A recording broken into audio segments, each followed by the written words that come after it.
Welcome to free online physics study by Sitre sir. Sitre सरांच्या free online physics स्टडीमध्ये सर्वांचं सहर्ष स्वागत.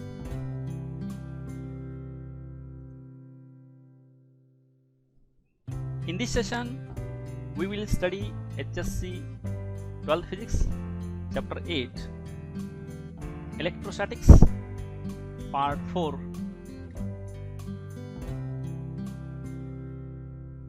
Next point is potential energy of a dipole in an external field. बाहेरच्या external फील्डमध्ये dipole ठेवल्यानंतर त्या डायपोलची असोसिएट पोटेन्शियल एनर्जी ही potential energy आपण इथं कॅल्क्युलेट करायची आहे. Now consider this diagram and corresponding this animation, this diagram, and here consider a dipole with charges minus q and plus q separated by a finite distance 2l. आता ही dipole आहेत, pair of equal and opposite charges आपण याला dipole म्हणतो. त्यामध्ये दोन charges आहेत, एक plus Q आणि हा मायनस क्यू, आणि दोनच्यामध्ये सेपरेशन जे हे 2l आहे. Place in a uniform electric field E bar. आता बाहेरची जी एक्सटर्नल इलेक्ट्रिक फील्ड आहे ई बार हे पॅरल लाईन दाखवलं बघा. ह्या एक्सटर्नल इलेक्ट्रिक फील्डमध्ये हा डायपोल प्लेस केलेला आहे. It experiences a torque tau bar which tend to rotate it. आता ह्याच्यावरती बाहेरचे एक्सटर्नल इलेक्ट्रिक फील्ड असल्यामुळं हा जे प्लस चार्ज आहे याला चार्जवरती इक्वल डायरेक्शनमध्ये हा फोर्स ॲक्ट होतो, तो आहे क्यू इंटू ई. मायनस चार्जवरती या डायरेक्शनमध्ये फोर्स ॲक्ट होतो, मायनस क्यू इंटू ई. हे दोन्ही इक्वल आणि opposite forces acting on this dipole आहेत. दोन वेगवेगळ्या पॉईंटला आपण दोन इक्वल आणि अपोजिट फोर्स जर ॲक्ट झाले तर त्याच्यावरती टॉर्क ॲक्ट होतो. Two equal and opposite forces acting on two different points then that body experiences torque. ते ॲनिमेशनमध्ये पण दाखवलेलं आहे. हा प्लस चार्ज इकडे एक्सपिरियन्स करतो फोर्स, मायनस चार्ज हा इकडे फोर्स एक्सपिरियन्स करतो, आणि हे इक्वल आणि अपोजिट फोर्सेस आहेत. आणि इक्वल आणि अपोजिट फोर्सेस हे दोन वेगवेगळ्या पॉईंटला ॲक्ट झाल्यामुळे हे टॉर्क जे आहे हा डायपोल जे आहे हा डायपोल टॉर्क एक्सपिरियन्स करतो. आणखीन यानं जे एक्सपिरियन्स केला टॉर्क आहे हा torque tau bar equal to P bar cross E bar. Electric dipole movement P bar, electric field E bar, हा टौ बार टॉर्क आहे. हा वेक्टर प्रॉडक्ट घेतला आपण P sine theta, tau bar equal to P sine theta into N cap. आपण only value consider केली, tau equal to P sine theta. Theta is the angle between P and E, that is electric dipole movement and electric field. Now work done by external torque. आता हे rotate जे होतं हे rotate होण्यासाठी लागलेलं work done जे हे work done, समजा आपण थिटा नॉट टू थिटा एवढं जर आपण हे रोटेशन घेतलं तर त्याला लागणारं वर्क डन जे आहे W, work done is equal to tau into d theta. Now tau external जे आहे हे टौची व्हॅल्यू आपण इथं ऑलरेडी काढलेली आहे, पी साइन थिटा ही व्हॅल्यू पुट केली. Tau torque P sine theta, D theta as it is. Now this p is constant, take out of this integration sign, then integration of this sin theta d theta is minus cos theta, and upper limit is theta and lower limit is theta naught. Then this upper limit, putting value of this upper limit minus lower limit, now upper limit is theta minus lower limit is theta naught. This minus minus becomes plus, and rearranging terms, take this plus term first and then minus term, then this becomes p into bracket cos theta naught minus cos theta. हे w work done जे आहे हे work done required to displace this, that is experience torque from theta naught to theta. Theta naught to theta हे जे आहे एवढं displacement होण्यासाठी लागलेलं वर्क डन जे आहे ह्या डायपोलला ते इतकं आपण कॅल्क्युलेट केलं आहे डब्ल्यू. हे बघा इथं ॲनिमेशनमध्ये दाखवलेलं आहे. हे एक्सपिरियन्स झालेल्या फोर्समुळे हे रोटेट होतं आहे, एक्सपिरियन्स होते टॉर्क याला, आणि तो एक्सपिरियन्स झालेला टॉर्क जे आहे आणि टॉर्कसाठी जे लागलेलं वर्क डन जे आहे हे वर्क डन इथं आपण कॅल्क्युलेट केलं आहे.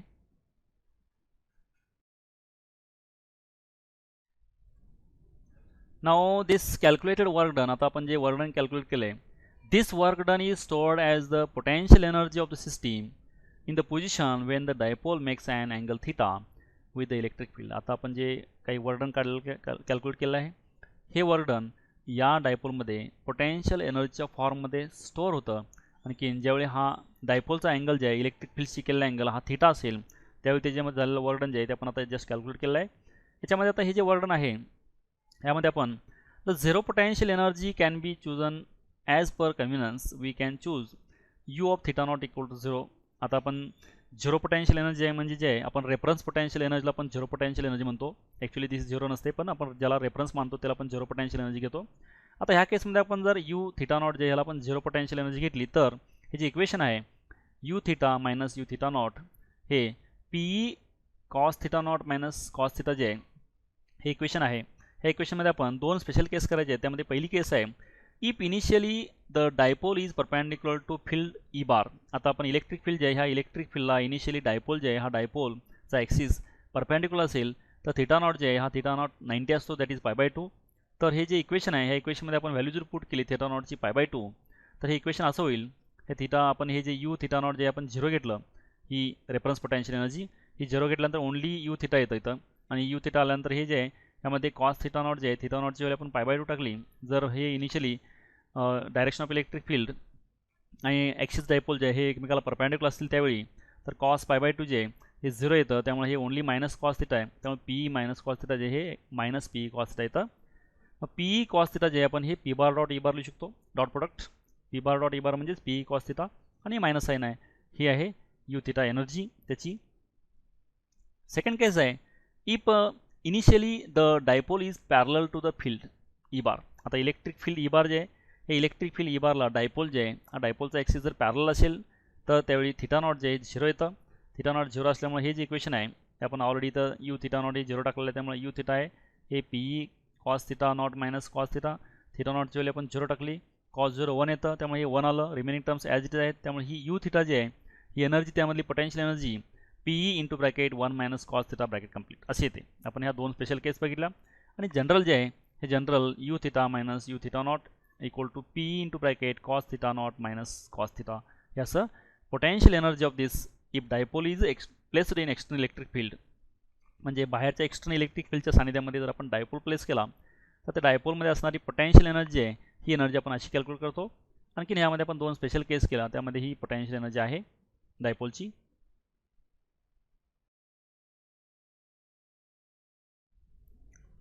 Next point is conductors and insulators, free charges and bound charges inside conductor. याच्यामध्ये फर्स्ट पॉइंट आहे कंडक्टर्स अँड इन्सुलेटर्स. तर कंडक्टर जे आहेत conductors are materials or substances which allow electricity to flow through them. आता conductor जे आहेत ह्या कंडक्टर्समधून electricity जे आहे इलेक्ट्रिसिटी फ्लो होते म्हणजे करंट जे आहे इलेक्ट्रिक करंट फ्लो होतो आपण याला कंडक्टर्स म्हणतो. They contain a large number of free charge carriers free electrons. तर कंडक्टर्समध्ये large number of free electrons free charges असतात. हे जे नेहमी ओपन स्टेटमध्ये रँडम मोशन करत असतात हे त्या मटेरियलमध्ये कंडक्टर जे मटेरियल असतात त्यामध्ये हे फ्री चार्जेस जे आहेत हे फ्री चार्जेस रँडम मोशन करत असतात. फ्री इलेक्ट्रॉन्स जे लास्ट ऑर्बिटमधले व्हॅलन्स इलेक्ट्रॉन जे आहेत हे व्हॅलन्स इलेक्ट्रॉन हे फ्री इलेक्ट्रॉन्स म्हणून ॲक्ट होतात आणि फ्री इलेक्ट्रॉन जे आहेत कंडक्शनसाठी करंटसाठी अवेलेबल असतात. Insulators are materials or substances which do not allow electricity to flow through them. आता इन्सुलेटर जे आहेत तर आपण दुर्वाहक म्हणतो, बॅड कंडक्टर्स ऑफ इलेक्ट्रिसिटी. याच्यामधून इलेक्ट्रिक करंट फ्लो होत नाही अशा प्रकारचे मटेरियल जे आहेत आपण त्याला इन्सुलेटर्स असे म्हणतो. नेक्स्ट आहे कंडक्टर्स हॅव फॉलोइंग प्रॉपर्टीज. तर कंडक्टरच्या काही प्रॉपर्टीज आहेत. ह्या प्रॉपर्टीजमध्ये पहिली प्रॉपर्टीज आहेत ही in the interior of conductor net electrostatic field is 0. कंडक्टरच्या इनसाइडला इलेक्ट्रोस्टॅटिक फील्ड जे असतं हे फील्ड 0 असतं. नेक्स्ट आहे potential is constant within and on the surface of the conductor. कंडक्टरच्या इनसाइडला म्हणजे विदिन आणखीन सरफेसवरती पोटेन्शियल जे आहे हे पोटेन्शियल कॉन्स्टंट असतं. In static situation the interior of conductor can have no charge. आता स्टॅटिक सिच्युएशनमध्ये कॉन्स्टंट सिच्युएशनमध्ये इनसाइडला कंडक्टरच्या कोणताही चार्ज नसतो, नो चार्ज असतो स्टॅटिक सिच्युएशनमध्ये, मुव्हिंग सिच्युएशनमध्ये नाही. नेक्स्ट आहे electric field just outside a charge conductor is perpendicular to surface of the conductor at every point. आता आपल्याला ऑलरेडी माहिती आहे की इलेक्ट्रिक लाईन्स ऑफ फोर्स ज्या ह्या इलेक्ट्रिक लाईन्स ऑफ फोर्स या सरफेसला नेहमी 90 डिग्री अँगल करून परपॅन्डिक्युलर डायरेक्शनमध्ये इमिट होत असतात. लास्ट आहे surface charge density of a conductor could be different at different points. तर वेगवेगळ्या पॉईंटला वेगवेगळी सरफेस चार्ज डेन्सिटी असू शकते. ह्या सरफेस चार्ज डेन्सिटी म्हणजे चार्ज पर युनिट एरिया, एका युनिट एरियावरती सरफेस एरियावरती असणारा चार्ज आहे आपण त्याला सरफेस चार्ज डेन्सिटी म्हणतो. आणि ही सरफेस चार्ज डेन्सिटी जी आहे डिफरंट पॉईंटला डिफरंट सरफेस चार्ज डेन्सिटी असू शकते. हे काही कंडक्टरच्या काही प्रॉपर्टीज आहेत.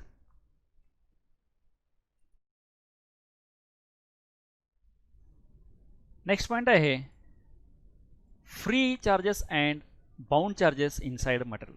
आता मटेरियलमध्ये फ्री चार्जेस आणि बाउंड चार्जेसची मोशन किंवा बिहेवियर कसं असतं आपण इथं पाहायचं आहे. Now consider this diagram. Now in metallic conductors when an external electric field is applied, free charges drift in direction opposite to direction of the applied electric field. तर metallic कंडक्टर्समध्ये last ऑर्बिटचे half field जे electrons orbit असतात ते electrons न्यूक्लियसशी loosely bound असतात आणि न्यूक्लियसशी loosely bound असल्यामुळं ते इकडे तिकडे रँडम मोशन करत असतात. ते जे इलेक्ट्रॉन्स आहेत बाहेरचे एक्सटर्नल इलेक्ट्रिक फील्ड अप्लाय केल्यानंतर त्या एक्सटर्नल इलेक्ट्रिक फील्डच्या डायरेक्शनला अपोजिट डायरेक्शनमध्ये मोशन करतात, मुवमेंट करतात हे electrons. In electrolytic conductors positive and negative ions act as charge carriers but their movements are restricted by the electrostatic force between them and the external electric field.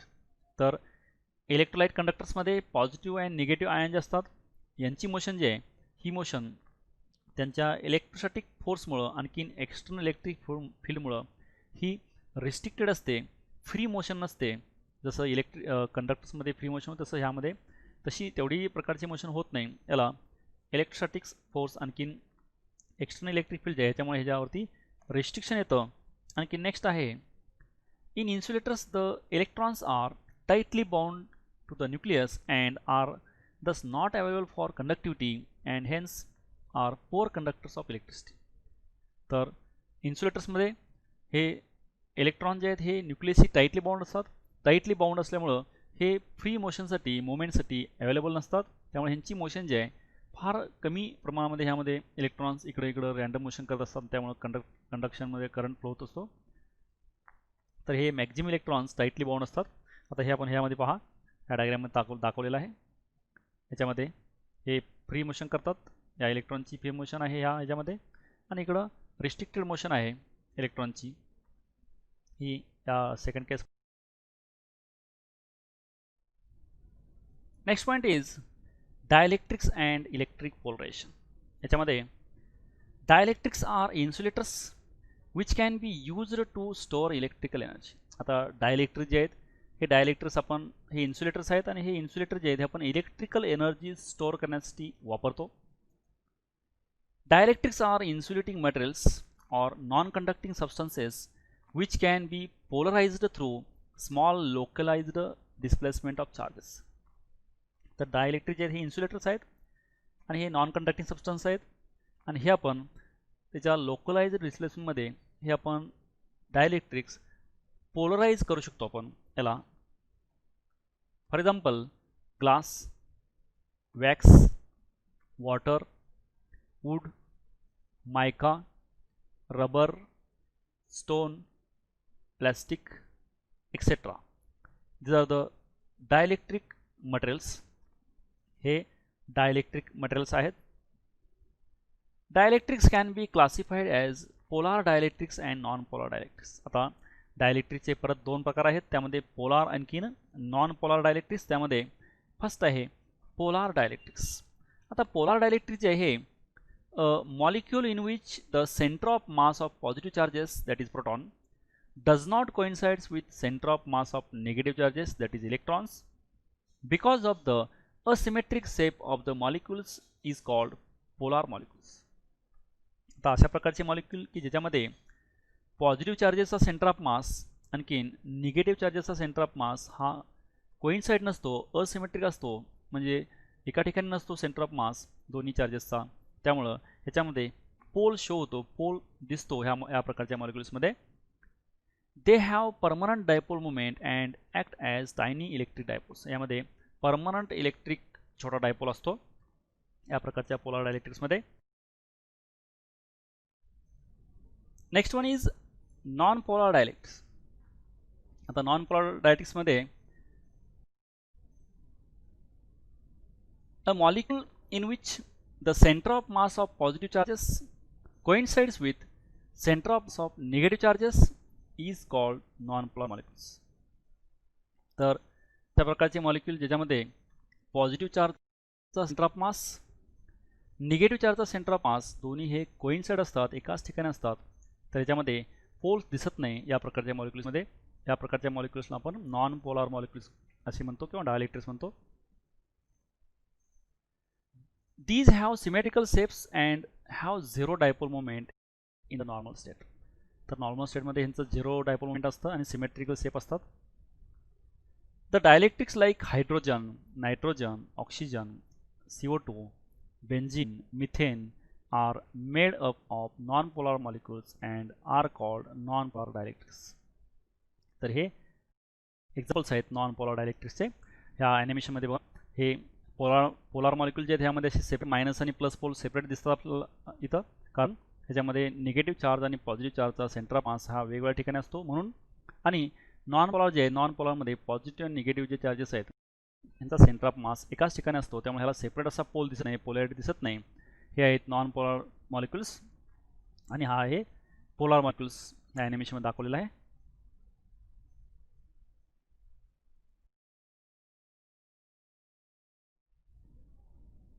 Next point is polarization of non-polar dielectric in an external electric field.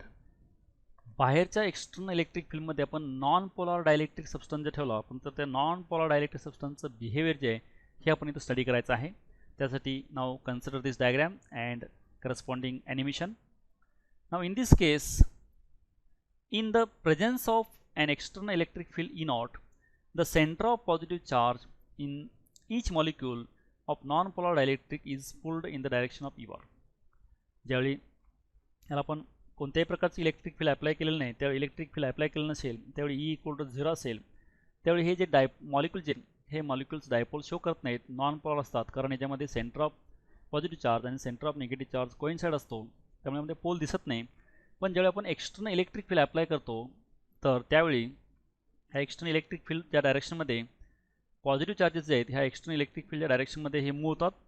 आणखीन while the centre of negative charge of displace the in opposite direction. तर negative चार्जचं centre जे हे या electric फील्डच्या opposite डायरेक्शनमध्ये move होतं. बघा, ही electric field direction इकडे दाखवलेलं आहे उजवीकडे, इकडं पॉझिटिव्ह चार्ज डिस्प्ले झालेला आहे सेंटर ऑफ मास पॉझिटिव्ह चार्जचा, आणि अपोजिट डायरेक्शनमध्ये निगेटिव्ह चार्जचा सेंटर ऑफ मास डिस्प्ले झालेला आहे.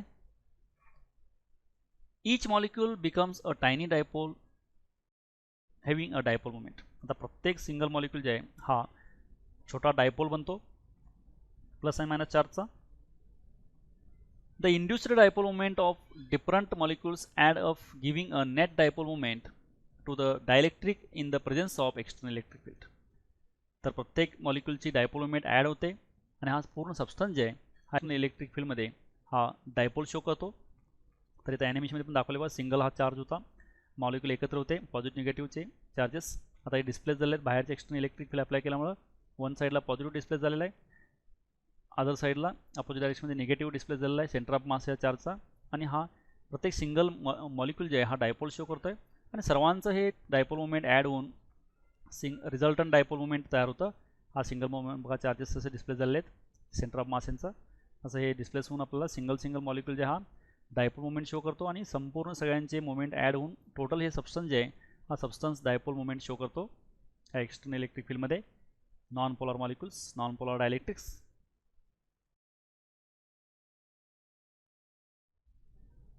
Next point is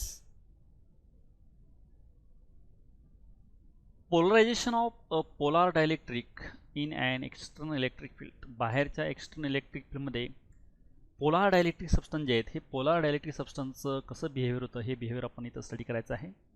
now consider this diagram and corresponding animation. In this case, the molecules of a polar dielectric have tiny permanent dipole moment. तर polar डायलेक्ट्रिकचे molecule जे असतात हे molecules हे dipole show करत असतात plus and minus, कारण ह्याच्यामध्ये centre of gravity for this positive charge and centre of gravity for this negative charge हे सेपरेट असतात, त्यामुळे डायपोल दिसतो यामध्ये. In the absence of an external electric field total dipole moment is 0. ज्यावेळी बाहेरचं external electric field 0 असतं त्यावेळी ह्याच्यामध्ये सबस्टन्स हा डायपोल मोमेंट शो करत नाही. इंडिव्हिज्युअल ॲटम हा मॉलिक्यूल हा डायपोल मोमेंट शो करतो, पण as a whole substance not showing this dipole moment. When an external field is applied, the dielectric develops a net dipole moment in the direction of the external field, hence polarized. ज्यावेळी आपण बाहेरून external electric फील्डला apply करतो, बाहेरून external electric field apply केल्यानंतर हे जे random डायरेक्शनमध्ये moment असायचे हे एकाच डायरेक्शनमध्ये अलाइन होऊन हा सबस्टन्स जे आहे हा सबस्टन्स पोलराइज होतो आणि पोलरायझन हे पोलॅरिटी शो करतो. हे ॲनिमेशनमध्ये दाखवलं हे रँडम मोशन असते ज्यामध्ये आणखीन एक्सटर्नल इलेक्ट्रिक फील्ड अप्लाय केल्यानंतर हे जे मॉलिक्युल्स आहेत ह्या डायरेक्शनला अलाइन होतात, पॅरल होतात. आणखीन हा सबस्टन्स जे आहे हा सबस्टन्स पोलराइज्ड होतो. आता हे जे मॉलिक्युल्स आहेत इंडिव्हिज्युअल मॉलिक्युल्स हा डायपोल शो करत असतो, पण सबस्टन्स डायपोल शो करत नाही ज्यावेळी इलेक्ट्रिक फील्ड नसते. पण ज्यावेळी इलेक्ट्रिक फील्ड अप्लाय केल्यानंतर हे जे मॉलिक्युल्स आहेत हे मॉलिक्युल्स ह्या एक्सटर्नल इलेक्ट्रिक फील्डच्या डायरेक्शनला अलाइन होऊन हे जे संपूर्ण सबस्टन्स आहे हा सबस्टन्स डायपोल शो करत असतो. पोलरायझेशन यामध्ये शो होत असतं, पोलॅरिटी दाखवतं आणि डायपोल मोमेंट दाखवतो हा सबस्टन्स एक्सटर्नल इलेक्ट्रिक फील्डमध्ये.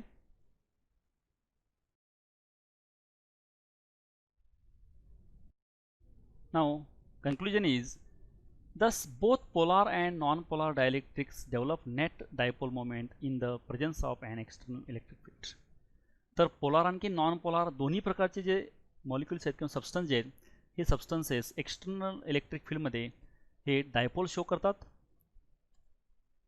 The dipole moment per unit volume is called polarization and is denoted by P. तर डायपोल मोमेंट जे आहे प्रत्येक युनिट व्हॉल्यूमची ह्याला आपण पोलरायझेशन म्हणतो आणि हे पोलरायझेशन P न दाखवतात. फॉर लिनियर आयसोट्रॉपिक डायलेक्ट्रिक्स, आता लिनियर आयसोट्रॉपिक डायलेक्ट्रिकसाठी पोलरायझेशन जे आहे P हे साय ई इंटू ई बार असं असतं. तर यामध्ये साय ई जे electric susceptibility of the dielectric medium, तर डायलेक्ट्रिक मीडियमची इलेक्ट्रिक ससेप्टिबिलिटी आहे साय E.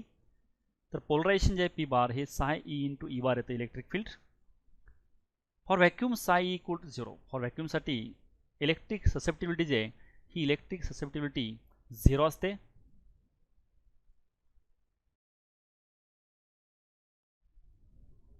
Next point is reduction of electric field due to polarisation of dielectric. तर डायलेक्ट्रिक हा आपण एक्सटर्नल इलेक्ट्रिक फील्ड अप्लाय केल्यानंतर त्याची एक्सटर्नल इलेक्ट्रिक फील्डची स्ट्रेंथ कमी करतो, रिडक्शन करतो, त्याच्याविषयी आपण इथं अभ्यास करायचा आहे. Now consider this diagram and corresponding diagram. Now in this case, consider a rectangular dielectric slab placed in a uniform dielectric field E acting parallel to two of its faces. आता दोन असे इलेक्ट्रिक हे face आहेत, ह्या फेसमध्ये हा dielectric substance place केला इथं. हा स्लॅब आहे डायलेक्ट्रिक स्लॅब. हे इलेक्ट्रिक फील्ड फेस आहेत, इलेक्ट्रिक फील्ड अप्लाय करण्यासाठी फेस इथं ॲनिमेशनमध्ये दाखवलेला आहे. हे दोन चार्जेसचे फेस आहे, त्यामध्ये हा डायलेक्ट्रिक सबस्टन्स प्लेस केलेला आहे, ठेवलेला आहे dielectric slab. These two sheets of induced surface charges produce an electric field E not bar called the polarisation field in the insulator which opposes the applied electric field E bar. तर आपण हे बाहेर जे face जे आहेत हे plate जे आहेत ह्या प्लेटमध्ये इलेक्ट्रिक फील्ड अप्लाय करण्यासाठी ह्या दोन प्लेट ठेवल्या आहेत आणि ह्याच्यामध्ये हा डायलेक्ट्रिक स्लॅब ठेवलेला आहे. आणि ह्या इलेक्ट्रिक फील्डमुळं ह्याच्यामध्ये इलेक्ट्रिक पोलरायझेशन जे तयार होतं हे पोलरायझेशन जे आहे इलेक्ट्रिक फील्डचं तर हे ई नॉट बार आहे आणि बाहेरून आपण अप्लाय केलेलं ई आहे. तर याच्यामुळे ईमुळे हे पोलराइज झालेलं आहे. हे इनसाईडचा डायलेक्ट्रिक स्लॅब याच्यामध्ये पोलॅरिटी शो झालेलं आहे, प्लस चार्ज मायनस चार्ज ॲनिमेशनमध्ये पण दाखवलं इथं. The net field E bar E dash inside the dielectric is vector sum of applied field E bar and the polarisation field E not bar. तर ह्यामध्ये तयार झालेलं नेट फील्ड जे आहे ही नेट फील्ड आपण ई डॅश म्हणलेला, तर हे वेक्टर सम आहे. ई हे इलेक्ट्रिक फील्ड आपण अप्लाय केलं आणि ई नॉट हे ह्याच्यामध्ये डेव्हलप झालेलं आहे ह्या डायलेक्ट्रिक स्लॅबमध्ये. पण यांची डायरेक्शन अपोजिट असल्यामुळं तर यांचं नेट फील्ड जे आहे हे नेट फील्ड हे E dash equal to E minus E not मॅग्निट्यूडमध्ये. तर ई नॉट हे अपोजिट डायरेक्शन असल्यामुळे मायनस आहे, ॲक्च्युअली दोन्हीची ॲडिशन असते पण डायरेक्शन अपोजिटमुळे मायनस आलेलं आहे. तर हे ई डॅश ही नेट मॅग्निट्यूड आहे याची इलेक्ट्रिक फील्डची ह्याच्यामध्ये डायपोलमध्ये या डायलेक्ट्रिक स्लॅबमध्ये. हे त्या ॲनिमेशनमध्ये पण दाखवलं आहे आणि डायग्राममध्ये पण आहे. When dielectric is placed in an external electric field, the dipole becomes aligned. हे अलाइन झाले डायपोल यामध्ये डायलेक्ट्रिकचे.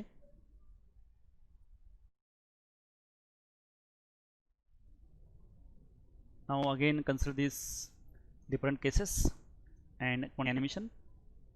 Here the greater the applied field, greater is the degree of alignment of the dipoles and hence greater is the polarization. आपण बाहेरचे external electric field आपण जेवढी जास्त लावू, जेवढी जास्त अप्लाय करू, तेवढं ह्याच्यामध्ये जे डायलेक्ट पोलरायझेशन तयार झालं या स्लॅबमध्ये ते जास्त असतं आणि हे अपोजिट डायरेक्शनमध्ये असतं. The induced dipole moment disappears Wien the field is removed. बाहेरचं आपण एक्सटर्नल इलेक्ट्रिक फील्ड जर आपण रिमूव्ह केलं तर यामध्ये डायपोल मुवमेंट जे आहे ही डायपोल मुवमेंट पण रिमूव्ह होते, डिसअपियर होते. आपण यामध्ये बघा इथं ह्या दोन प्लेट जे आहेत, induced surface charges on dielectric established polarised E not bar in the interior. तर बाहेरचे एक्सटर्नल इलेक्ट्रिक फील्ड आपण ई बार अप्लाय केल्यानंतर हा डायलेक्ट्रिक स्लॅब जे आहे, ह्या डायलेक्ट्रिक स्लॅबमध्ये अपोजिट डायरेक्शनमध्ये तयार झालेली डायपोल आहेत, पोलरायझेशन आहे आणि एक्सटर्नल इलेक्ट्रिक फील्ड डायरेक्शन दाखवले. The net field E dash is vector sum of E and E naught. तर याचं रिझल्टन जे ई डॅश हे आहे नेट फील्ड हे दाखवलं इथं डायग्राममध्ये आणि ॲनिमेशनमध्ये पण आहे. या दोन प्लेट ज्या आहेत, या दोन प्लेटमध्ये ह्यामध्ये अपोजिट डायरेक्शनमध्ये पोलॅरिटीमध्ये डायरेक्शनमध्ये हे तयार झालेलं आहे फील्ड, अपोजिट डायरेक्शनमध्ये पोलरायझेशन झालेलं आहे. आणि ही जे एक्सटर्नल इलेक्ट्रिक फील्ड जी आपण जेवढी व्हॅल्यू वाढवू तेवढी ही याच्यामध्ये पोलरायझेशन वाढत असतं. बाहेरच्या एक्सटर्नल इलेक्ट्रिक फील्डची व्हॅल्यू आपण काढून घेतली तर ह्या स्लॅबमधलं हे पोलराइज झालेलं आहे, हे पोलरायझेशन पण झिरो होतं, निघून जातं, रिमूव्ह होतं ह्या स्लॅबमध्ये. डायलेक्ट्रिक पोलरायझेशन ज्या स्लॅबमध्ये तयार झालं हे पण बाहेरचे एक्सटर्नल इलेक्ट्रिक फील्ड आपण काढून घेतल्यानंतर हे पण नल होतं, न्यूट्रल होतं, झिरो होतं ह्या डायलेक्ट्रिक स्लॅबमध्ये बाहेरचे इलेक्ट्रिक फील्ड काढून घेतल्यानंतर. हे आहे एक्सटर्नल इलेक्ट्रिक फील्डमध्ये ह्या डायलेक्ट्रिक स्लॅब जे आहे ह्या डायलेक्ट्रिक स्लॅबचं बिहेवियर असं होत असतं.